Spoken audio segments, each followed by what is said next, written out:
তবে কি আন্তর্জাতিক ক্রিকেটে বিজয় তার শেষটা দেখে ফেলল? কেননা লঙ্কা এখন পর্যন্ত 3 ইনিংস ব্যাট করার সুযোগ পেয়ে মোটে রান করেছেন 4।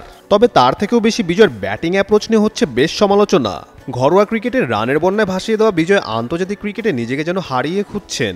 গেল জিম্বাবুয়ে সিরিজের শেষ ম্যাচে বিজয়কে দলে ডাকা হয়েছিল, সুযোগ পেয়ে করেছিলেন 39 রান। তবু নির্বাচকরা বিজয়ের উপরই ভরসা রাখতে চেয়েছেন। এরপর নিউজিল্যান্ড এ দলের বিপক্ষেও ওডিআই ও 4 দিনের ম্যাচে সুযোগ করে দেওয়া হয় ডানহাতি এই ব্যাটারকে। মোটে 7 ইনিংস সুযোগ পেয়েও একটি 50-ও দেখা পাননি বিজয়। তবুও শ্রীলঙ্কা সিরিজের নির্বাচকরা আরও একবার বিজয়কে সুযোগ করে দেন টেস্ট স্কোয়াডে। এরপর গল্পটা এখন প্রায় সকলেরই জানা। শ্রীলঙ্কা সিরিজে উইকেটে যতক্ষণ টিকেছেন বলা চলে অনেকটা ভাগ্যের জোরে টিকেছিলেন বিজয়। কেননা বিজয়কে লঙ্কান বোলারদের বিপক্ষে প্রতিটা বলে বেশ নড়বড়ে মনে হয়েছে।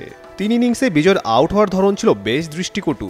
এখনও টেস্টে আউটসাইড অফ স্টাম্পের বল কিভাবে ছাড়তে হয় তা বিজয়ের খুব একটা জানা নেই। কেননা ঘরোয়া ক্রিকেটের এই সুপারস্টার টেস্টেও খোঁচা দিয়ে বল সীমানা ছাড়া করতে চান। বিজয়ের এমন ক্লুলেস ব্যাটিংই তার আন্তর্জাতিক ক্রিকেটের ইতি টানার জন্য যথেষ্ট।